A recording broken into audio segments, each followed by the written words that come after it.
കൂട്ടുകാരെ ഇന്ന് അവധിയായതുകൊണ്ട് താമസിച്ചാണ് എഴുന്നേറ്റത്. എന്നാലും പതിവ് പോലെ അടുക്കളയിലെത്തി അടുപ്പ് കത്തിച്ച് ചോറിനുള്ള വെള്ളം വെച്ച് അരി കഴുകിയിട്ടു. ബ്രേക്ക്ഫാസ്റ്റ് കപ്പപ്പുഴുക്കാണ് കേട്ടോ ഉണ്ടാക്കിയത്. കപ്പ തൊലിയൊക്കെ നീക്കി കഴുകി വാരി കൊത്തി നുറുക്കി അടുപ്പിൽ വെച്ചു വാട്ടാനായിട്ട്. കപ്പ വാട്ടിയത് റെഡിയായപ്പം ഇടയ്ക്ക് അമ്മച്ചി വന്ന് കുറച്ച് എടുത്ത് കഴിച്ചിട്ടുണ്ടായിരുന്നു കേട്ടോ.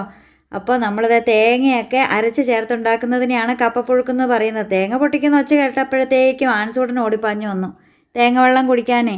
അങ്ങനെ തേങ്ങയും ഉള്ളിയും മുളകൊക്കെ അരച്ച് ചേർത്ത് കപ്പ പുഴുങ്ങാനായിട്ട് റെഡിയാക്കാനായിട്ട് വെച്ചത്തേക്കും ചോറ് വെന്ത് കുടിക്കാനുള്ള കഞ്ഞിവെള്ളമൊക്കെ മാറ്റി ചോറിനെ അങ്ങ് വാർത്തിട്ടു. കപ്പ പുഴുക്ക് റെഡിയായോ എന്നറിയാൻ ഇടയ്ക്കിടയ്ക്ക് അമ്മച്ചി വന്ന് നോക്കുന്നുണ്ടായിരുന്നു കേട്ടോ. അങ്ങനെ പുഴുക്ക് ഇവിടെ റെഡിയായി കഴിഞ്ഞു.